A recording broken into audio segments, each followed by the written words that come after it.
예수님께서 나는 부활이요 생명이니 나를 믿는 자는 죽어도 살겠고 무릇 살아서 믿는 자는 영원히 죽지 아니하리라 말씀하셨습니다. 제자들이 한 일이 가장 중요한 것이 뭡니까? 부활을 전하는 것입니다. 그런데 그 부활은 영원한 부활이라는 거예요. 죽었다가 살아난 그 정도가 아니라 영원한 부활이라는 것입니다.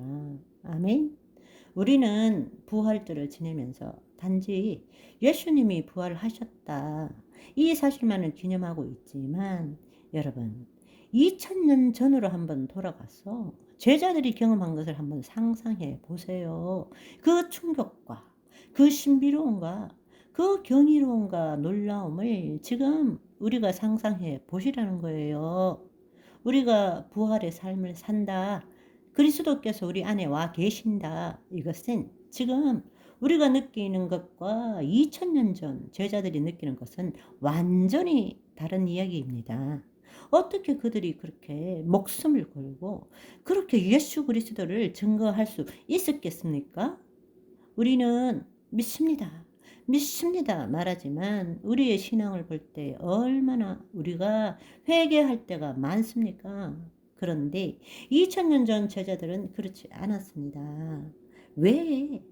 부활하신 예수님을 봤기 때문에, 그리고 오순절 날을 통해서 그것을 체험했기 때문입니다. 이 부활을 본 자들은, 이 부활을 보고 경험한 것은 인생의 모든 것들을 다 버려도 아깝지 않게 되는 것입니다. 그래서 그들은 목숨을 걸고 죽음을 조금도 두려워하지 않고 하나님 나라와 예수 그리스도의 부활을 전했던 것입니다. 아멘. 예수님께서 죽으심으로 말미암아 우리의 죄의 대속이 완성되었을까요? 예수님께서 죽으심으로써 우리의 모든 죄가 사함을 받은 것은 사실이지만, 사실은 그 예수님의 죽음 뒤에 대제사장의 역할이 없었다면 우리의 죄는 대속함을 받을 수 없다라는 것을 아셔야 합니다. 이 질문, 정말 예수님의 십자가의 죽으심으로 우리의 죄 대속이 완성되었을까? 이 부분을 알기 위해서는 예수님이 참 성소에서 하는 그 대속 사건의 모형과 그림자가 구약의 제사 제도죠. 그죠? 그래서 우리는 그 구약의 제사 제도를 보면서 우리의 죄가 어떻게 대속되었는가를 우리가 구체적으로 볼 필요가 있다는 것입니다. 백성들이 1년에 한 번씩 그 죄를 사함받을 때에 동물을 희생 제물로 드렸죠. 그럴 때 제사장이 백성들이 가지고 온 제물을 죽이고 피를 흘리면 곧 죄사함을 받습니까? 한번 생각해 보세요. 1년에 한 번씩 예루살렘에 올라가서 그 백성들이 동물을 가지고 와서 제사장이 그 동물의 피를 흘릴 때, 그때 그 백성들의 죄가 사함을 받습니까? 어터몬트 죄가 덮임을 받습니까? 그렇지 않죠. 우리가 알고 있는 것은 바로 그 제사장이 그 피를 가지고 성소, 지성소 안에 있는 언약궤에다가 7번 피를 뿌림으로써 하나님의 공의를 만족함으로써 그 결과로서 대제사장과 그 백성들의 죄가 사함받는 것 아닙니까? 그렇다면 그것을 진짜 참 성소에서 일어난 일은 뭘까?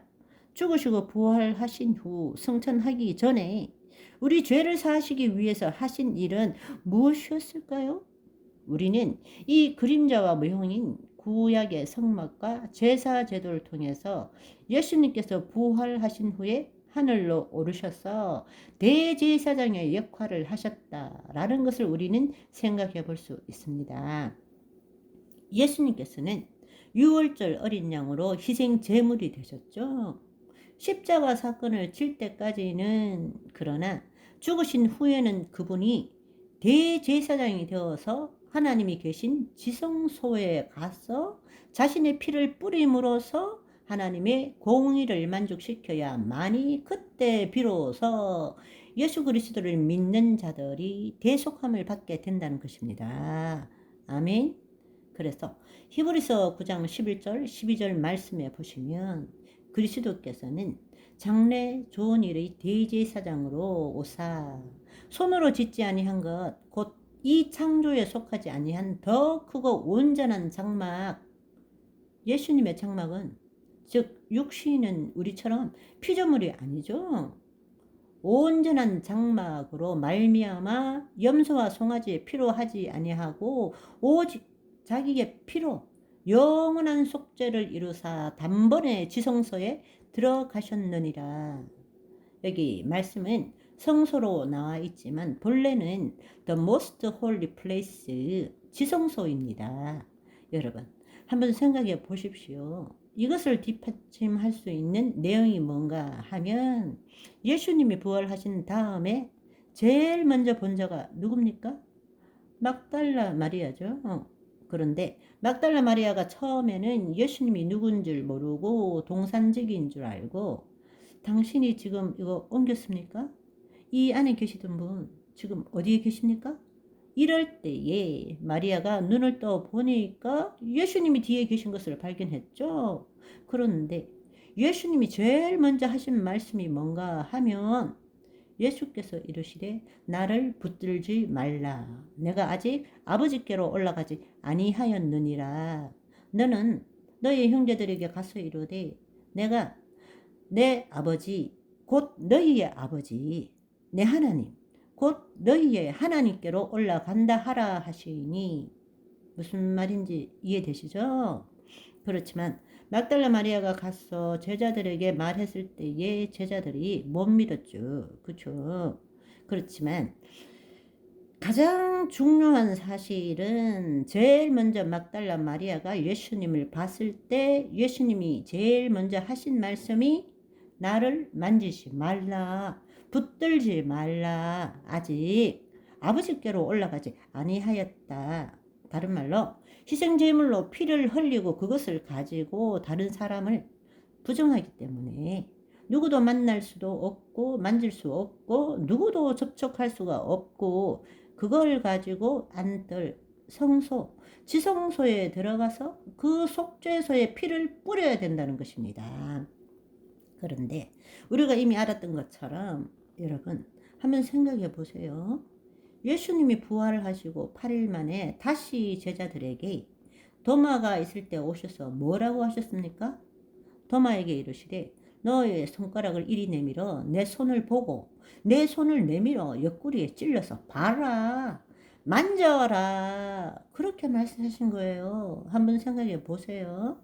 처음에는 붙들지 말라, 만지지 말라 하셨는데 8일 뒤에는 어떻게 되었습니까? 만져봐라, 옆구리에 손 넣어봐라, 이렇게 말씀하신 거란 말입니다. 그렇다면 히브리서 9장 11절 12절의 말씀을 생각해 보면 그분은 죽기 전에는 세상 죄를 지고 가는 어린 양으로 오셨지만 죽으신 다음에는 대제사장으로 당신의 피를 가지고 하늘 성소, 지성소에 올라가서 하나님 앞에 그 피를 뿌림으로써 하나님의 공의, 죄의 삭은 사망이요 피 흘림 없이는 죄사함이 없다라는 하나님의 공의를 만족시킴으로써 그 예수 그리스도를 믿는 자, 예수 그리스도 안에 하나님의 의가 되었다라는 사실입니다. 그분이 피를 가지고 올라가시기 전에는 모든 죄를 뒤집어 쓰셨잖아요. 모든 인류의 죄를 뒤집어 쓰셨잖아요. 피 흘림 없이는 죄사함이 없어요. 그래서 예수님은 당신 피를 가지고 그 하늘 성소에 가서 그 피를 뿌림으로써 하나님의 공의를 만족시켰고 하나님의 아들이 되었고 하나님의 의가 되신 것입니다. 바로 그 예수님이 우리 안에 있을 때 우리는 예수 그리스도 안에서 하나님의 의가 된다는 것입니다. 아멘.